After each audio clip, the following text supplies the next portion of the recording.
Hello, and welcome to the C3 Method podcast with your host, Robert Paletic. Our goal is to educate you on everything health and fitness related with a clear, concise, and customized approach. We want you to know what you need to know and how to apply it in a way that fits you best.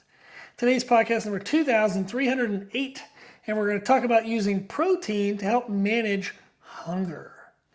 I'm currently dieting with the goal to get as lean as I can by the end of the year. I started the year at 277, but I actually started the diet May 31st, there we go, May 31st at 262. I am now down to 227, so it's going pretty well. I lost 30 pounds in the first 40 days. Ugh. It was good, that was actually my goal, but it was very aggressive. I have then slowed down the rate of loss, so that way I can ensure I don't lose muscle tissue along the way. I can make it a little bit more sustainable. So I wanted to get a big jump on it when my metabolism would have been really high from like kind of off-season or normal style of eating. So I was 297, for example, last year at this time. So I dieted 20 pounds down from that. Like that was intentional. I wanted to get big and see if I could get to 300 pounds. So I was walking around at 300 pounds at 6 foot tall, which was pretty cool. It was a goal I always had. My body fat would have been somewhere around 25%. So a little bit chunky, but it was fun. It was cool. I got there.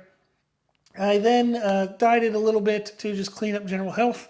And then this year I was like, it would be pretty cool to get super shredded. Last year, my wife Meredith competed in 3 competitions in figure. And she looked badass, and it was super fun to see her change. She lost over 40 pounds last year and really felt good in her skin. So then I was like, oh, you know, that looks like it was awesome. She enjoyed it. We enjoyed doing the process together in the sense of me supporting her and coaching her. And then we decided this year that would be pretty fun if I were to do that since I was already dieting. And there would be business benefits to me looking leaner, and eventually maybe I can do a show and that helps business as well. So that is kind of the thought process behind me dieting. As I said, I started very aggressive. I'm now slowing that down so I don't lose as much muscle tissue. I can then reduce the kind of adrenal stress, the body stress, and the intense hunger I was having. So it was a great initial push, and now I'm lessening that a little bit, but still making progress. One of the ways in which I'm able to push my weight in extreme ways is using protein to manage hunger. I've done very large diets before. I've lost 70 pounds in 10 months before. I've lost 50 pounds in 10 weeks or less 3 different times. I one time did a diet of losing 50 pounds in 8 weeks. Pretty extreme. Those were fun learning experiences over the years of being a trainer. I started training people when I was 16. I'm 41, so I've been doing this forever. And I really enjoy learning, experimenting, and those were always fun and super cool experiences and things that I could learn and apply to client situations.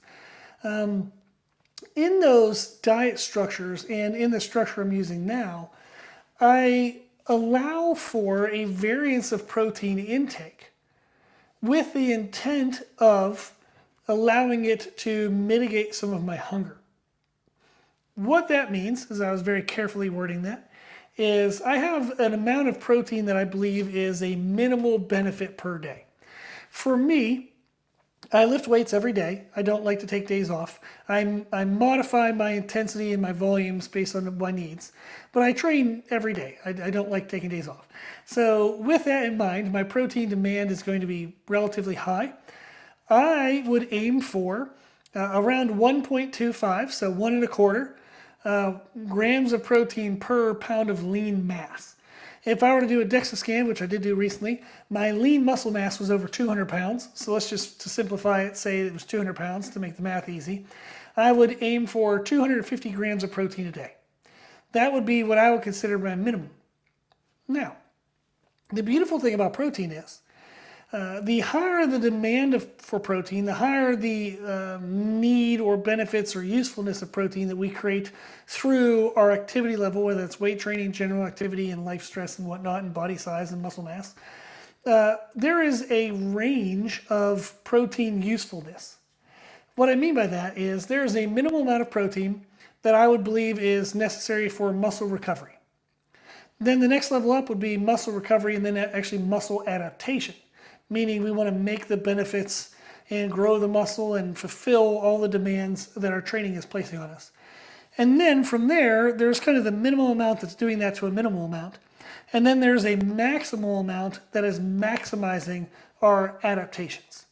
So we can go from the minimal amount needed for recovery all the way to the maximal amount needed for adaptation.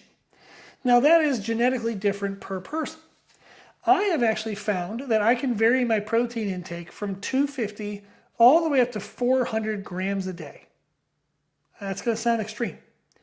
At 400 grams a day, I feel like my bowel movements and digestion are all still very normal. And my recovery kind of like doesn't really get any better. My strength progression doesn't really get any better if I eat above that. But if I only eat 300, for example, I'll notice a little more sore in between the workouts. Maybe I have to have a lower intensity day more often than when I'm at 400 grams. If I'm only at 250, all of a sudden my joints start to feel kind of annoyed and I have to like change my training around that. So 250 is enough that I can maintain my normal training frequency, but I have to modulate my intensity and volume more than I would like. Whereas all the way up to 400, I feel great and everything goes really well. So currently my average protein range is somewhere between 350 and 400. That's how many grams of protein I eat a day. It's pretty extreme. But I feel great and I'm losing a ton of fat, so it's working. But that is specific to me, meaning everybody I work with is going to have a completely different protein range and usefulness and what they can get in per day based on a lot of different factors. The fun part though is for everyone, there's going to be a range like that. The minimum amount that fuels recovery and baseline needs. Then the maximal amount, and that can be increased if they weight train, and how intense, volume, frequency, all that stuff. So we can modulate that range, but there's going to be a minimum, there's going to be a maximum. And anywhere within that range of protein intake is okay in the sense that it won't impair fat loss. So whether I eat 250 grams of protein or 400 grams of protein, if my carbs and fats stay the same, my rate of fat loss is the same. But if I only eat 250 grams of protein and the same amount of carbs and fats, I'm going to have a certain degree of, like certain volume of food that I'm going to consume. And that can feel very low to me. So I might feel more hungry. Whereas if I keep the same carbs and fats and I now eat 400 grams of protein, so an extra 150 grams of protein, that's, for example, over like a pound of chicken. I can have an extra pound of chicken a day. And it doesn't impair my fat loss at all. And as you can imagine, that would allow me to feel more full throughout the day. So if I get super hungry, I can just cook up a pound of chicken, put on a no-calorie sauce, or dice up some pickles with it that have no calories, or other vegetables, low-calorie vegetables, and eat that as a meal. Now, does a pound of chicken with random vegetables sound delicious? Hell no, it doesn't. But if I'm actually hungry, I'll eat it, and I'll eat it happily. That's actually one of the fun ways to know if you're really hungry or not, is if you would not eat the protein, meaning you're like, oh, I'm so hungry, and somebody's like, well, why don't you just eat, 8 ounces of chicken? Ugh, I just don't want chicken. Well, then you're not really hungry. You think you're hungry. You maybe are habitually hungry, meaning you normally would eat, so therefore you think you should eat. But you're not truly hungry if you're going to turn down food, if it's actual edible food. So eating protein is a great way to fill in some volume if you do struggle with hunger. This is fun to know because I don't think a lot of people modulate their protein intake in this way. Most people have a consistent amount of protein, that's what they stick with every day, and then they modulate their fats and their carbs. The other challenge to that, though, is not a lot of people can comfortably modulate their protein, meaning most people struggle to hit the bare minimum of protein that they need. So if that's you, and then you hear, oh wow, I could be eating more protein, and that might be a great way for me to manage hunger. Why the hell aren't you eating more protein already? If you're barely hitting your minimum, me telling you to eat more isn't going to help. Like, you should already have been doing that.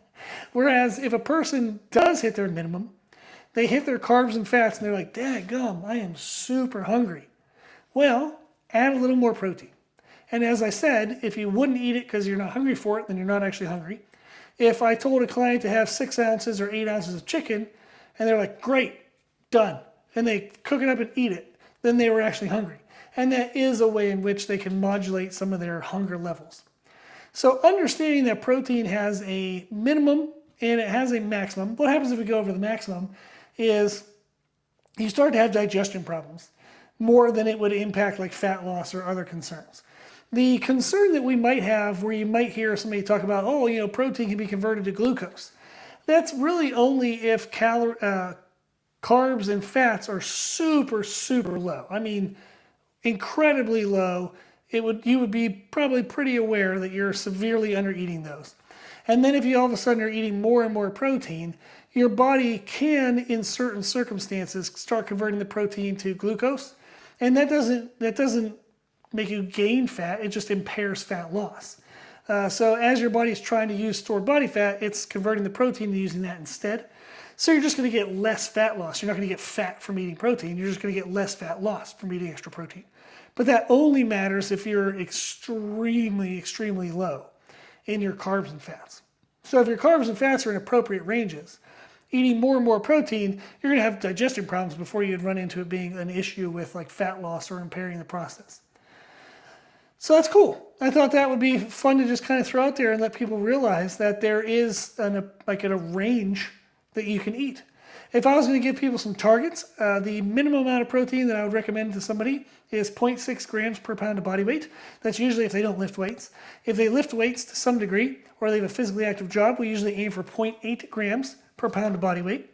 And this will be referencing lean body weight. So they have the 0.8 usually as their bottom, and they can go up to 1.2 grams per pound of body weight, especially if they're lifting weights more and more aggressively. So a range of protein that you can play with is 0.8 to 1.2. Now you do need to track any carbs and fats that come with those protein sources. So it has to be very lean protein, or you have to account for the carbs and fats within your carb and fat totals if you add more and more protein. So we want to be mindful of our total calories, carbs and fats, and then our protein. But within that protein, you can play within that range of 0.8 to 1.2 grams per pound of lean mass. And that helps you kind of fluctuate a little bit. If you're having a super hungry day, you can just eat a little more protein, and that'll help curb some of your hunger, but it doesn't necessarily negatively impact your fat loss process. Awesome.